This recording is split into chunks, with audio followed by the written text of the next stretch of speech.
السلام علیکم ورحمۃ اللہ وبرکاتہ۔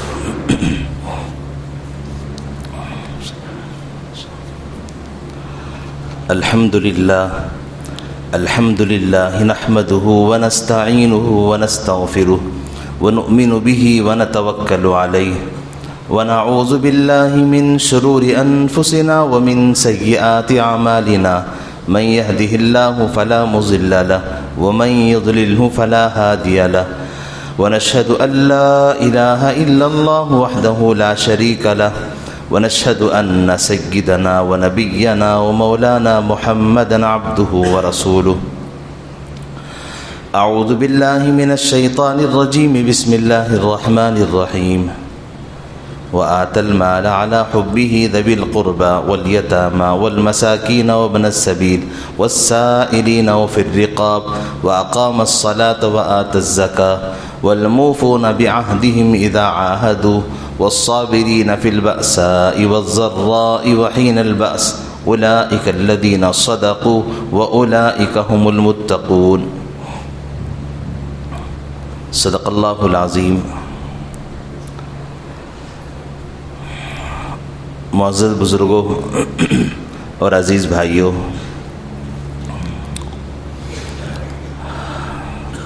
یہ رمضان المبارک کا دوسرا عشرہ چل رہا ہے جس کو مغفرت کا عشرہ کہتے ہیں، یعنی بندوں کی عام معافی کا اعلان ہوتا ہے۔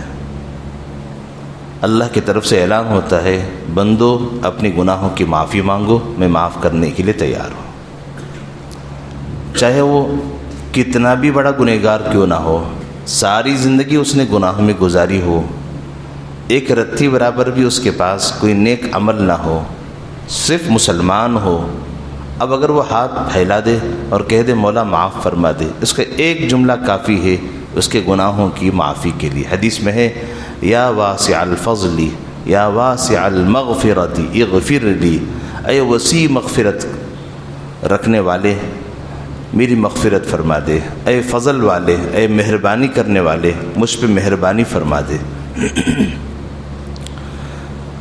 لہذا اس عشرے سے یعنی 11ویں روزے سے لے کر 20ویں روزے تک یہ دوسرا عشرہ کہلاتا ہے، اس سے پورا فائدہ مجھے اور آپ کو اٹھانا ہے اور اپنے گناہوں کی معافی اور اپنے والدین کی معافی اور اپنے آل اولاد کے گناہوں کی معافی خوب مانگنا ہے، یہاں تک کہ ساری امت گناہوں سے پاک ہو جائے، یہ بھی مانگنا میری اور آپ کی ذمہ داری بنتی ہے۔ ہم سب مل کر دعا مانگیں گے اللہ سے، انشاءاللہ اللہ کو رحم و ترس آئے گا، اللہ سب کو معاف کر کے پاک و صاف اور نیک بنا دیں گے۔ بات یہ چل رہی تھی، نیکی یہ ہے، وَلَكِنَّ الْبِرَّ مَنْ آمَنَ بِاللَّهِ وَالْيَوْمِ الْآخِرِ وَالْمَلَائِكَةِ وَالْكِتَابِ وَالنَّبِيِّينَ۔ نیکی یہ ہے اللہ پر اور اللہ نے جتنی چیزوں پر ایمان لانے کو کہا ہو ان سب پر ایمان لانا، اور آگے فرمایا اور نیکی یہ ہے وَآتَى الْمَالَ عَلَى حُبِّهِ، اللہ کی محبت میں مال خرچ کرنا۔ کن لوگوں پہ خرچ کرنا؟ ذوی القربى والیتامى والمساکین وابن السبیل والسائلین وفی الرقاب۔ 6 لوگوں کا ذکر اللہ نے فرمایا، اور ان 6 لوگوں میں سب سے پہلا جن کا نام اللہ نے لیا ہے وہ ہے ذوی القربى، رشتہ دار۔ ہر خاندان والا اپنے خاندان کو سنبھال لے، خاندان کی غریبی دور ہوگی۔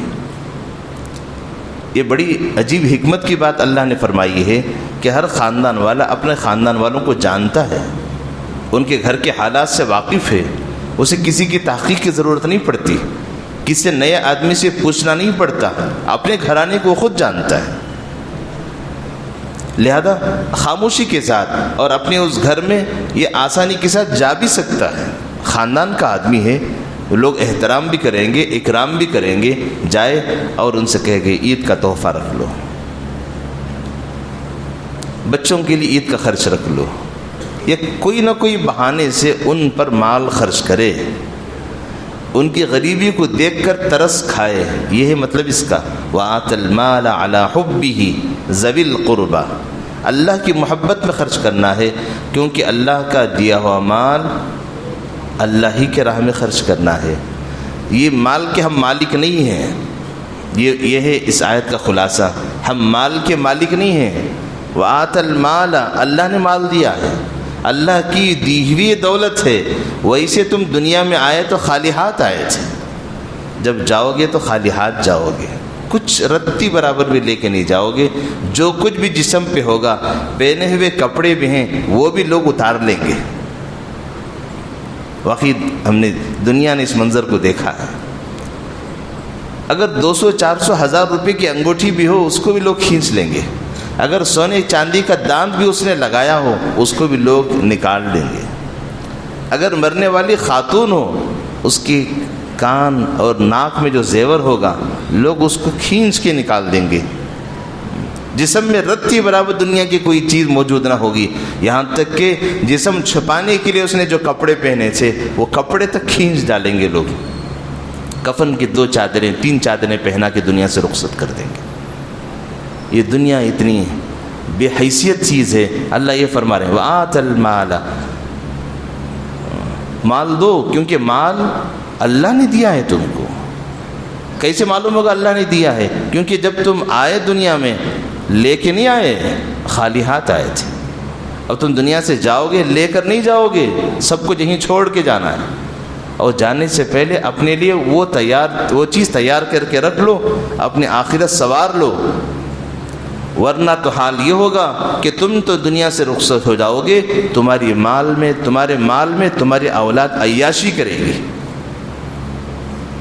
رنگ رلیاں منائے گی. ان سب کا گناہ تمہارے نام اعمال میں لکھا جائے گا. لہذا اپنی آخرت خود بنانا ہے اور اپنی آخرت خود سنوارنا ہے. اسی لیے فرمایا کہ جب بندہ میدان محشر میں دیکھے گا اعمال پر کیا کیا اجر مل رہا ہے، کیا کیا بدلہ مل رہا ہے، تو سو اللہ سے کہے گا یا اللہ مجھے کچھ دیر کے لیے دنیا میں بھیج دے تاکہ میں میری ساری دولت تیرے راہ میں خرچ کر کے آؤں. وہ یہ نہیں کہے گا یا اللہ مجھے دنیا میں بھیج دے، میں نماز پڑھ کے آؤں، روزہ رکھ کے آؤں، حج کر کے آؤں. یہ نہیں کہے گا. وہ کہے گا یا اللہ کچھ دیر کے لیے مجھے دنیا میں بھیج دے، میں سب کچھ لٹا کے آ جاؤں دنیا میں. کیونکہ دینے کا جو اجر و ثواب ہے وہ وہاں بندہ دیکھے گا کیا کیا ملے گا، کتنا ملے گا، اتنا ملے گا. آدمی کی آنکھیں پھٹی کی پھٹی رہ جائیں گی. اس کو یقین نہیں آئے گا یہ میرے نیکیاں ہیں. لہذا اللہ کے راہ میں خوب مال خرچ کرنا ہے. علماء اکرام نے مال کے خرچ کرنے کے بہت سارے فائدے لکھے ہیں. اللہ کے راہ میں مال خرچ کرنے کا سب سے پہلا فائدہ، چاہے وہ زکوٰۃ کی شکل میں ہو، چاہے وہ صدقے کی شکل میں ہو، چاہے والدین کے ثواب پہنچانے کی شکل میں ہو، کچھ بھی ہو، کسی غریب کو دے رہا ہو، اس کو کہتے ہیں مال کا خرچ کرنا. جب وہ اللہ کے بندوں پر اللہ کی دی ہوئی دولت کو خرچ کرے گا، اللہ اس پر کیا دے گا؟ بظاہر دکھتا یہ ہے کہ 100 روپے میں نے دیے ہیں، میری دولت میں سے 100 روپے کم ہوتے ہوئے نظر آ رہے ہیں، ہماری آنکھوں کو نظر کم ہوتا نظر آ رہا ہے. لیکن خدا و رسول نے یوں کہا بظاہر کم نہیں ہو رہا ہے، اللہ وہاں دوگنا دے رہے ہیں، ڈبل دے رہے ہیں، اتنا دے رہے ہیں. بندہ سوچے گا کاش میں سب کچھ لٹا دیا ہوتا تو اچھا ہوتا. تو خرچ کرنے کے بہت سارے فائدے ہیں. اللہ کے بندوں پر جب بندہ خرچ کرتا ہے تو سب سے پہلا فائدہ یہ ہے کہ بندے کے گناہ معاف ہوتے ہیں. سب سے پہلا فائدہ، صدقہ دے رہا ہے، خیرات کر رہا ہے، ایصال ثواب کر رہا ہے، زکوٰۃ دے رہا ہے. سب سے پہلا فائدہ، اگر میں دے رہا ہوں میرے گناہ خود بخود مٹ جائیں گے. مجھے کہنے کی ضرورت نہیں ہے، مجھے کچھ کرنے کی ضرورت نہیں ہے، بس یوں دوں. سب سے پہلا فائدہ، میرے گناہ مٹ جائیں گے. الصدقۃ تطفئ الخطیئہ کما یطفئ الماء النار. حدیث میں ہے صدقہ گناہوں کو ایسے مٹاتا ہے جیسے پانی انگار کو بجھا دیتا ہے. جیسے پانی آگ کو بجھاتا ہے ایسے ہی صدقہ گناہوں کو مٹا دیتا ہے، نام و نشان نہیں ہوتا. جیسے پانی پڑے گا آگ کا نام و نشان نہیں ہے، آگ بجھ گئی، چنگاریاں بجھ گئی، اب تو کولسا اور کوئلہ بن گیا، آگ کا کوئی نام و نشان نہیں ہے. ہو بہو اسی طرح جب بندہ صدقہ دیتا ہے، اللہ کے راہ میں خرچ کرتا ہے، تو اللہ رب العزت اللہ کے نبی صلی اللہ علیہ وسلم فرما رہے ہیں الصدقۃ تطفئ الخطیئہ، کہ صدقہ گناہوں کو ایسے مٹا دیتا ہے کما یطفئ ماء النار، کہ جیسے پانی آگ کو بجھا دیتا ہے، جیسے آگ کا نام و نشان نہیں ہے ایسے ہی گناہوں کا نام و نشان نہیں ہے۔ اب بندے کو چاہیے بھی ہی کہ میں اللہ کے پاس جب جاؤں دنیا سے گناہوں سے پاک و صاف ہو کر جاؤں۔ دینے کا فائدہ یہی ہے کہ بندہ گناہ سے پاک ہو گیا، دیتا رہے گناہ سے پاک ہوتا رہے، یہاں تک کہ جب دنیا سے جانے کا موقع ہے یہ دینے والوں میں اس کا شمار ہے۔ اس کو کہتے ہیں داتا، یہ دادا نہیں، یہ داتا کہتے ہیں، دینے والا، خوب دینے والا۔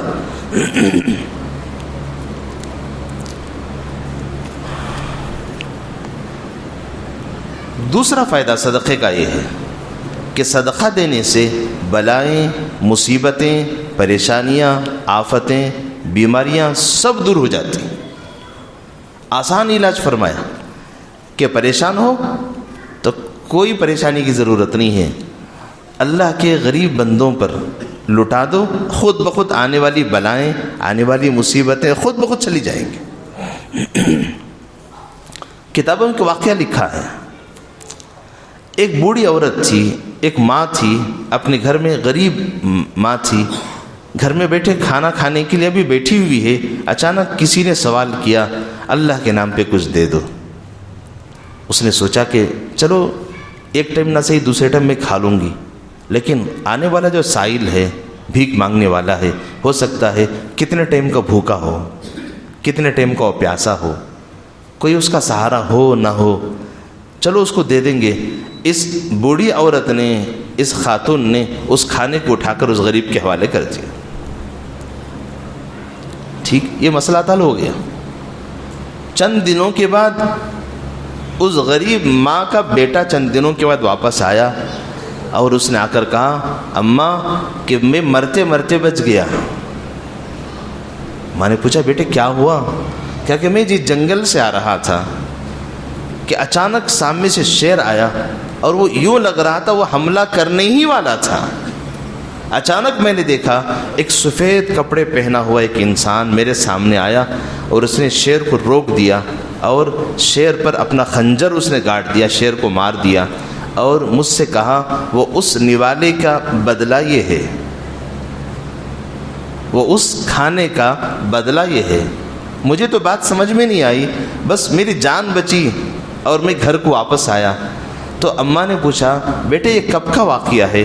تو بیٹے نے کہا کہ امی جان ایک 5 دن پہلے کا واقعہ ہے، یہ فلاں دن فلاں وقت کا واقعہ ہے۔ ماں نے کہا بیٹے یہ اللہ نے کتنا جلدی اس کا بدلہ دے دیا، اللہ نے کتنا جلدی اس کا بدلہ دے دیا۔ بیٹے نے کہا اماں واقعہ کیا ہے؟ تو ماں نے کہا کہ بیٹے بات یہ ہے ایک بھیک مانگنے والا آیا تھا، میں نے اس کی بھوک پر، اس کی حالت پر ترس کھاتے ہوئے میں نے اپنے منہ کا نوالا اس کے حوالے کر دیا۔ تو بیٹے نے کہا یہی تو بات اس نے کہی تھی، یہ اس نوالے کا بدلہ ہے، یہ ہے صدقہ اسے کہتے ہیں۔ ایسے ہزاروں واقعات کتابوں میں بھرے پڑے ہیں۔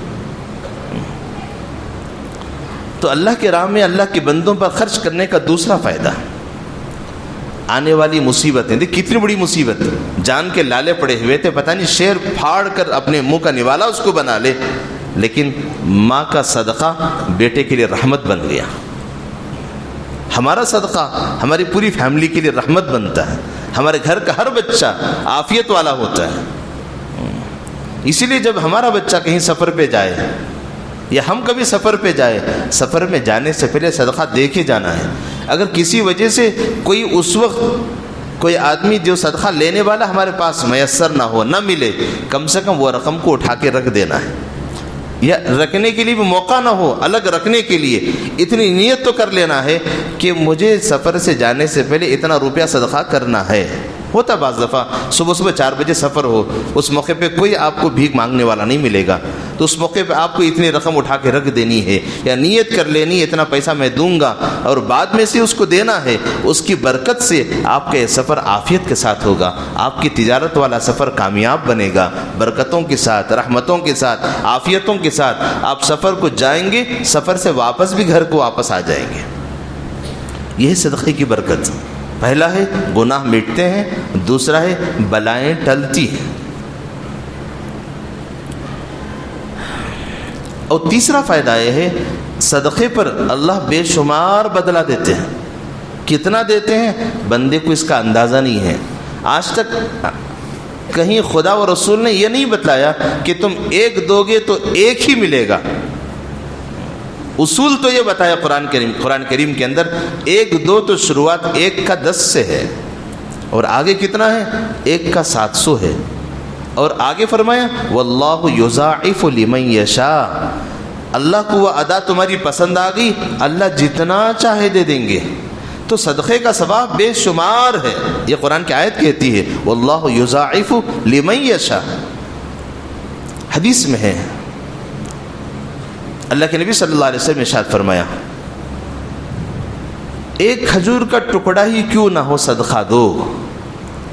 اگر کسی نے آدھا کھجور بھی صدقہ دے دیا، مثال دی حدیث میں، اگر کسی نے کھجور کا آدھا ٹکڑا بھی صدقہ دے دیا کسی کو، یوں سمجھو کہ آج کے زمانے میں کسی نے کسی کو 1 چاکلیٹ بھی دے دیا، اور کسی نے آج کے زمانے میں کسی کو 1 روپیہ بھی دے دیا، ایک چھوٹی سی وہ چیز جس کو بڑی آسانی سے چھوٹے بچے کھا لیتے ہیں، اتنی سی چیز بھی کسی غریب کے حوالے اس نے کر دی، تو اللہ رب العزت اس کا بے شمار بدلہ دیتے ہیں۔ کتنا دیتے ہیں؟ حدیث میں ہے اگر کوئی بندہ آدھا کھجور بھی اگر اللہ کے راستے میں دے دے، اللہ رب العزت اس کھجور کو پالتے ہیں، اس کھجور کو بڑا کرتے ہیں، اس کا جو بدلہ ہے، اس کا ثواب ہے، اللہ اس کو اٹھا کے رکھتے ہیں، اور یہاں تک کہ چھوٹا سا اتنا سا کھجور اللہ اس کی نیکی کو پہاڑ کے برابر بنا کر پیش کرتے ہیں۔ جب میدان محشر میں بندہ اپنے نیکیوں کو تلوائے گا نام اعمال میں، اللہ کہیں گے جا بندے یہ سارے نیکیاں تیرے ہیں، وہاں تو پہاڑوں کے برابر نیکیاں لگی ہوئی ہوں گی، ڈھیر کے ڈھیر لگے ہوئے ہوں گے۔ بندہ کہے گا یا اللہ یہ کس چیز کا بدلہ ہے؟ اللہ کہیں گے تو نے ایک دفعہ صدقے میں کھجور دی تھی، اور وہ بھی میرے نام پہ تو نے دیا تھا، ایک غریب کی ضرورت کو پورا کرنے کے لیے تو نے دیا تھا، اور وہ مجھے اتنا پسند آیا، میں نے اس کو پالا اور اس کو بڑا کیا۔ حدیث میں ہے ایسے ہیں اللہ ایسے پالتے ہیں جیسے کوئی آدمی گھوڑے کے بچے کو پالتا ہے اور اس کو جوان بناتا ہے، تنومند صحت مند بناتا ہے، اس کے بعد بازار میں جا کے اس کو بڑی قیمت میں بیچتا ہے۔ جیسے چھوٹے سے بچے سے لے کر اس کو بڑے ہونے تک پالنا آدمی اپنی ذمہ داری سمجھتا ہے اور اس کو پال پوس کے بڑا کرتا ہے، اس لیے یہ مہنگی قیمت میں بکے گا اور اس بکنے پر میری ضروریات اس سے پورے ہوں گی۔ تو ایسی اللہ ہماری اس صدقے کی چیز کو پالتے ہیں، اتنا پالتے ہیں، اتنا بڑا کرتے ہیں، پہاڑوں کے برابر بڑا کر دیتے ہیں، اور اس کو آخرت میں اللہ پیش کریں گے، لے بندے یہ لے لے۔ یہ اللہ کے راہ میں دینے کا فائدہ۔ چوتھا فائدہ اللہ مال میں برکت دیتے ہیں۔ دیا تو ہے 100، اللہ اس کا 10 گنا زیادہ دیتے ہیں، اللہ 1000 دیتے ہیں۔ یہ روایتوں میں بہت سارے واقعات ہیں، وقت کم ہے، میں مختصر اس کو عرض کر رہا ہوں۔ مال کی برکت اللہ دیتے ہیں، صدقہ دینے والا کبھی فقیر نہیں ہوتا، یہ بات حدیث شریف میں ہے۔ صدقہ خیرات کرنے والا، اللہ کے بندوں کو اللہ کے نام پہ دینے والا کبھی غریب نہیں بنتا، اللہ اس کو مالدار بناتے ہیں، اللہ اس کو اتنا دیتے ہیں وہ خود بھی کھائے گا اور دوسروں کو کھلائے گا، اس کی نسلوں میں مالداری چلے گی، اور ایک آدمی کی یہ نیکی 7 پیڑھیوں تک چلتی ہے، 7 خاندانوں تک۔ اللہ اکبر، یہ اللہ کی طرف سے وعدہ ہے۔ دیں گے تو سب ملے گا، رکھ لیں گے تو ہمارے ساتھ ہی سب مٹ جائے گا، تو ہمارے بعد باقی رکھنا ہے تو سب کچھ دینا پڑے گا، اور دیں گے اتنا دینا ہے، اس کے بعد اللہ اتنا بڑھائیں گے 7 خاندان میں اگر کھا لیں تو پھر بھی بندوں کے پاس وہ مال بچا رہے گا۔ یہ ہے مال کی برکت۔ 5واں فائدہ یہ ہے صدقہ دینے سے اللہ دل کو پاک کر دیتے ہیں. عجیب بات یہ ہے. خذ من اموالہم، قرآن کریم کے اندر اللہ فرما رہے ہیں خذ من اموالہم صدقۃ تطہرہم وتزکیہم وصلی علیہم ان صلاتک سکن لہم.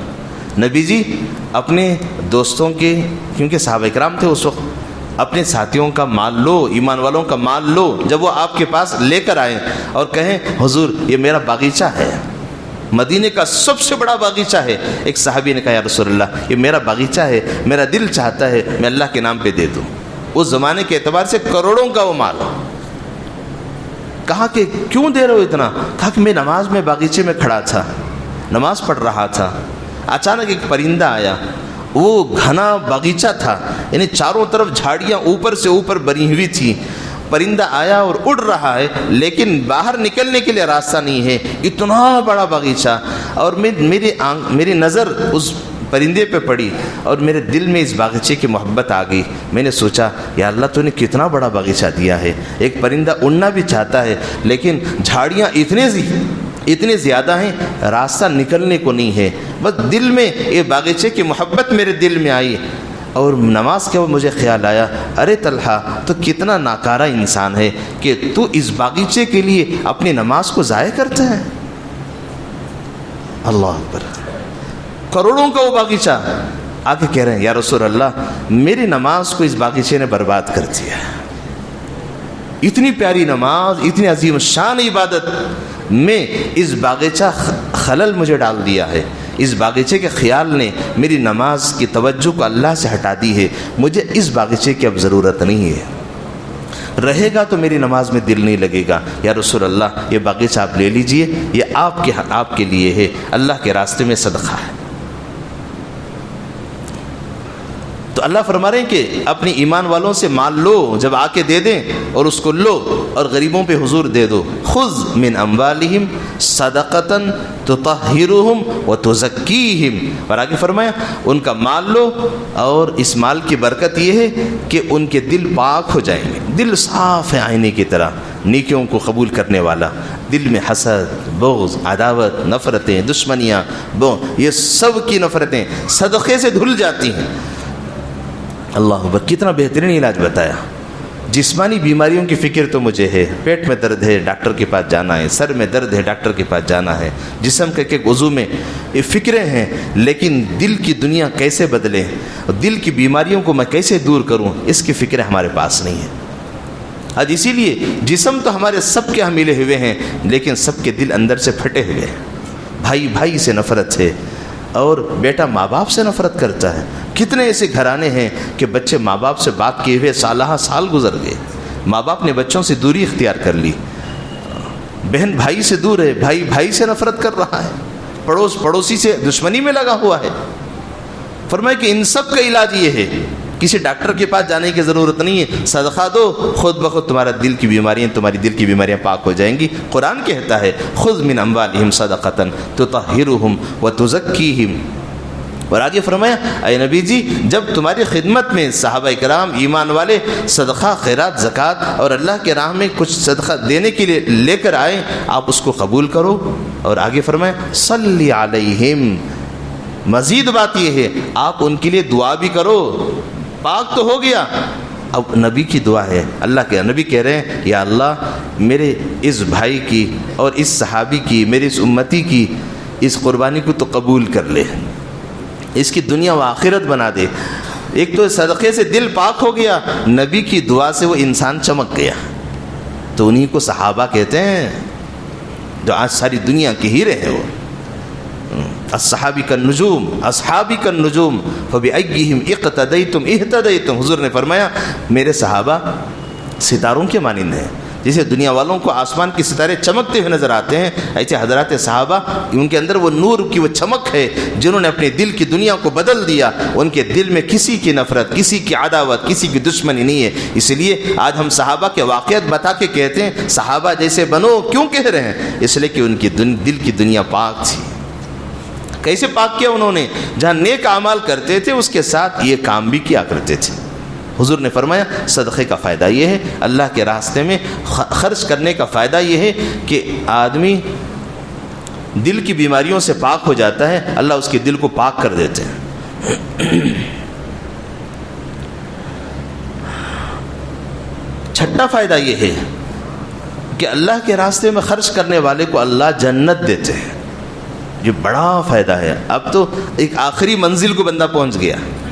یہ سب سیڑھیاں ہیں، پہلی سیڑھی یہ ہے، دوسری، تیسری، چوتھی، پانچویں۔ گناہ مٹ گئے، بلائیں ٹل گئی، مال میں برکت آ گئی، دل صاف ہو گیا۔ یہ سب ایک ایک چیز پار کرتے کرتے اب منزل پر پہنچ رہا ہے۔ فرمایا اللہ کے راستے میں دینے والے کو اللہ جنت سوار کے رکھتے ہیں۔ فرمایا اعدت للمتقین، اللہ جنت کو انہی کے لیے تو تیار کر رکھا ہے۔ جنت بلا رہی ہے، او بندے آ جا، میں تیرے لیے بنی ہوں، سوری ہوں۔ جنت کی حوریں پکارتی ہیں کہ میں تمہارے لیے بن سور کے بیٹھی ہوں، آؤ آؤ۔ جنت بلا رہی ہے، جنت کی حوریں ہماری طلب میں بیٹھی ہوئی ہیں۔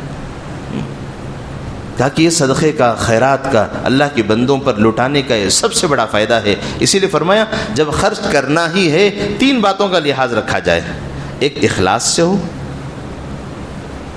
حلال ہو، مال حلال ہو، اور تیسرا ہو کسی پر احسان نہ جتائے۔ یا ایھا الذین آمنوا لا تبطلوا صدقاتکم بالمن والاذی۔ جب دینا ہی ہے تو 3 باتوں کا لحاظ رکھو۔ میں کون سا مال دے رہا ہوں؟ حرام کا ہرگز قبول نہیں ہے۔ حدیث میں ہے کہ حاجی حج کو جائے گا، وہ کہے گا لبیک لبیک، اللہم لبیک لبیک کے نعرے لگائے گا، وہاں سے جواب آئے گا لا لبیک ولا سعدیک۔ اور آگے فرمایا وحجک مردود، تیری حاضری بھی قبول نہیں ہے، اور تیری یہاں آنا بھی قبول نہیں ہے، اور تیرا حج بھی قبول نہیں ہے۔ فرمایا ایسا کیوں ہوگا؟ اس لیے کہ اس کا جسم حرام میں پلا ہوا ہے، اس کا احرام کا کپڑا حرام کا ہے، اور اس کے اندر کا جانے والا لقمہ حرام کا ہے، اس نے حرام کی زندگی گزاری ہے۔ اب غلاف کعبہ پکڑ کے بھی اگر وہ دعا کرے گا، اللہ کہہ رہے ہیں کہ نہیں، تیری حاضری قبول نہیں ہے۔ حضرت موسیٰ علیہ السلام کے زمانے میں ایک بندہ دعا کر رہا تھا، رو رہا ہے، گڑ گڑا کے رو رہا ہے۔ موسیٰ علیہ السلام گزرے وہاں سے اور ترس آ گیا، دل میں بات آئی کتنا بندہ رو رہا ہے، کتنی سچی تڑپ سے مانگ رہا ہے، کتنی طلب سے مانگ رہا ہے۔ گزر گئے وہاں سے، پھر کچھ گھنٹوں کے بعد وہاں سے آئے، دیکھا کہ پھر بھی رو رو کے دعا مانگ رہا ہے۔ تو موسیٰ علیہ السلام اللہ سے اب مانگنے لگے، کہا یا اللہ میں ایک موسیٰ کلیم اللہ ہوں، میں تجھ سے بات کرتا ہوں، میری تو بات سنتا بھی ہے، یا اللہ اس گڑ گڑانے والے، اس رونے والے بندی کی دعا بھی تو قبول کر لے۔ اس کو دیکھتا ہوں تو مجھے ترس آتا ہے، تو مجھ سے زیادہ محبت کرنے والا ہے، تجھ کو تو اور زیادہ ترس آیا ہوگا۔ اللہ کی طرف سے جواب آیا موسیٰ اگر یہ قیامت تک بھی روئے گا تب بھی مجھے ترس نہیں آئے گا۔ موسیٰ علیہ السلام نے پوچھا یا اللہ اس نے ایسا کون سا جرم کیا ہے؟ تو اللہ نے فرمایا یہ حرام کا مال کھاتا ہے، اور اس کا جسم حرام سے پلا ہے، اور یہ حرام ہی میں زندگی گزار رہا ہے، یہ قیامت تک بھی اگر رو دے مجھے ترس نہیں آئے گا، یہ آنکھوں سے آنسو نہیں خون بھی بہا دے تب بھی مجھے ترس نہیں آئے گا۔ مال خرچ کرنا ہے 3 باتوں کا لحاظ رکھنا ہے۔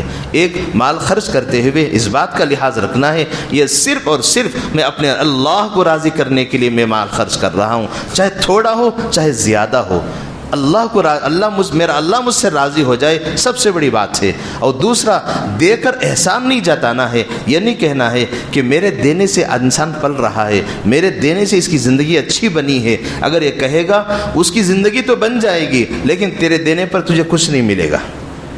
اور تیسرا ہے دیتے ہوئے اس بات کا لحاظ رکھنا ہے یہ میرا مال حلال ہو، حلال مال اللہ کے راستے میں دینا ہے، حرام مال یہ صدقے کے قابل نہیں ہے، اور حرام حرام ہی ہوتا ہے، اور یہ اللہ کی ناراضگی کو مولنے کے قابل ہے۔ لہذا مال خرچ کرنے کے اتنے فائدے ہیں، اور اتنے فائدوں کو لینے کے 3 ذریعے ہیں۔ یہ 3 باتوں کو اگر ہم یاد رکھیں گے انشاءاللہ ہمارا اخلاص بھرپور ہوگا، ہم اللہ کو راضی کرنے والے بنیں گے۔ اللہ مجھے اور آپ کو عمل کی توفیق عطا فرمائے۔